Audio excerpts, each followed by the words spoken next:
Assalamualaikum warahmatullahi wabarakatuh. Sebelum kita memulai presentasi, mari kita buka dulu presentasinya dengan memperkenalkan diri. Karena kalau kita tidak kenal, maka tidak sayang. Perkenalkan, nama saya Kania Salma Putri Salsabila dan teman saya Yahya Yasi. Di sini saya akan menjelaskan latar belakang dan sumber PT Nyonya Menner. Jamu Cap Potret Nyonya Menner atau PT Nyonya Menner adalah perusahaan yang memproduksi jamu tradisional Jawa yang dipelopori oleh Nyonya Menner. Ia menggunakan karyanya mengobati berbagai penyakit dengan racik jamu tradisional Jawa. Produk ini kemudian dijual dan dipasarkan. Pasarannya kini merambah pada pasar internasional dan dipasarkan ke 3 benua, yaitu Asia, Eropa, dan Amerika, dan ke 12 negara termasuk Malaysia, Jepang, Korea Selatan, Singapura, Taiwan, dan Tiongkok.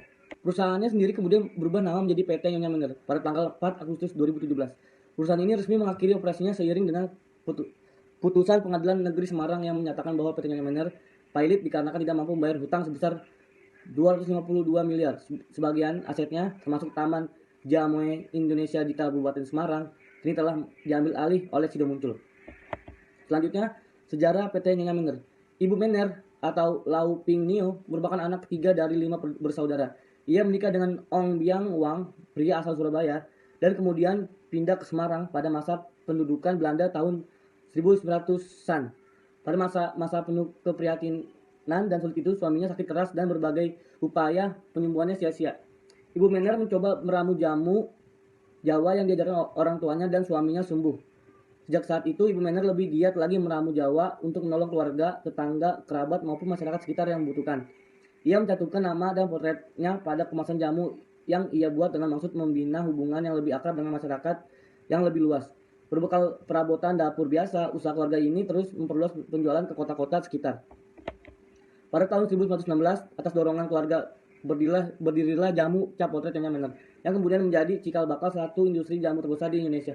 Selain mendirikan pabrik Nyonya Menner, juga membuka toko di Jalan Padamaran 92 Semarang. Perusahaan keluarga ini terus berkembang dengan bantuan anak-anaknya yang mulai besar. Pada tahun 1940, melalui bantuan putrinya, Noni Ong Jiang Nio, yang hijrah ke Jakarta, berdirilah cabang toko Nyonya Menner di Jalan Juanda, Pasar Baru, Jakarta. Berikutnya saya akan melanjutkan pernyataan dari Yahya Hayashi, yaitu Nyonya Menir dan Hans, perusahaan berkembang dengan pesat di tangan mereka. Nyonya Menir meninggal dunia pada tahun 1978. Generasi kedua, yaitu anaknya Hans Ramana, yang juga mengelola bisnis bersama ibunya, meninggal terlebih dahulu pada tahun 1976. Operasional perusahaan kemudian diteruskan oleh generasi ketiga, yaitu kelima cucu Nyonya Menir. Namun, kelima bersaudara ini kurang serasi dan melakukan perebutan kekuasaan yang menjadi sengketa berkelanjutan selama 1984 sampai 2000 dan sempat dibawa ke meja hijau. Begitu seingitnya pertikaian dari PT Nyonya Menir, Manaker Kosmas Batubara saat itu ikut turun tangan, sebab pertikaian antara keluarga ini sampai melibatkan ribuan pekerja perusahaan itu. Akhirnya saudara-saudara tersebut menjatuhkan pilihan untuk berpisah dan menjual bagian mereka kepada Charles Ong Serang. Media mencatat beberapa kali masalah-masalah pekerja dan pemogokan buruh terjadi pada tahun 2000 sampai 2001 di perusahaan jamu ini. Di antara lain, penuntutan pembayaran THR, demonstrasi, pemogokan hak asasi manusia. Namun sejak perbaikan manajemen di bawah kepemimpinan Charles Saraing, tidak tercatat lagi masalah kepegawaian di perusahaan ini. Kini perusahaan murni ini dimiliki dan dikendalikan salah satu cucu Nyonya Menir, yaitu Dr. Charles Sairang. Pabrik PT Nyonya Menir berdiri di atas areal seluas 9.980 meter kubik dan dilengkapi laboratorium sejak 1977. Kantornya sendiri berada di Jalan Raden Patah, Semarang. Di lantai 2 bagian utama pabrik itu didirikan Museum Jamu. Berikutnya ada produk.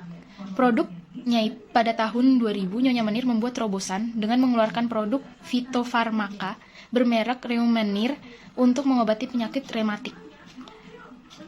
Obat ini merupakan obat-obatan dari tumbuh-tumbuhan dan lulus uji klinis. Di Indonesia hanya ada 5 perusahaan yang mengeluarkan fitofarmaka, dan Nyonya Menir satu-satunya perusahaan jamu yang sementara sisanya adalah perusahaan farmasi.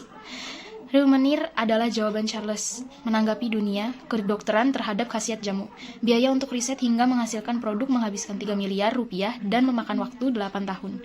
Tetapi memiliki bukti bagaimana jamu dapat sejajar dengan obat-obatan kimia. Produk dari PT Nyonya Menir sebagian besar merupakan produk untuk kepentingan wanita 80%. Terdapat 254 merek, meliputi 120 macam produk berbentuk pil, kapsul, serbuk, dan cairan terbagi dari 3 jenis untuk perawatan tubuh, kecantikan, dan penyembuhan. Produk ini meliputi minuman kesehatan temulawak, minyak telon, simungil, singkir angin, carang burung, awet ayu, jamu habis bersalin, buste krim, amurat, dan romenir yang sudah uji klinis. Analisanya yaitu menurut Ketua Gabungan Pengusaha Jamu dan Obat Tradisional dari Dwi Rani Pertiwi, perusahaan jamu tak dapat dipungkiri memiliki masalah dalam hal keuangan ataupun kepemilikan. Sebelumnya Pengadilan Negeri Semarang memutuskan perusahaan jamu Nyonya Menir untuk dipalitkan akibat kegagalan pembayaran kewajiban utang kepada krediturnya. Putusan dijatuhkan dalam sidang pada Kamis 3 Agustus 2017. Permohonan menyatakan PT Nyonya Menir tidak memenuhi kewajiban untuk membayar utang sebesar 7,4 miliar. Kurator juga telah ditunjuk untuk menyelesaikan kewajiban Nyonya Menir pada kreditor. Nyonya Menir juga masih berhutang 10 miliar pada karyawan yang diberhentikan. Menurut Dwi Rani, masalah lain yang menjadi pemicu tutupnya pabrik jamu tak bisa dipicu oleh penerusnya. Pada awal rintis pertama, mungkin jamu tersebut dirintis oleh sang ayah, ibu, atau keduanya. Namun pada generasi kedua, mereka memiliki anak keturunan. Begitu juga pada generasi ketiga yang memunculkan cucu dan perintis yang membuat konflik internal di perusahaan tak dapat dihindarkan.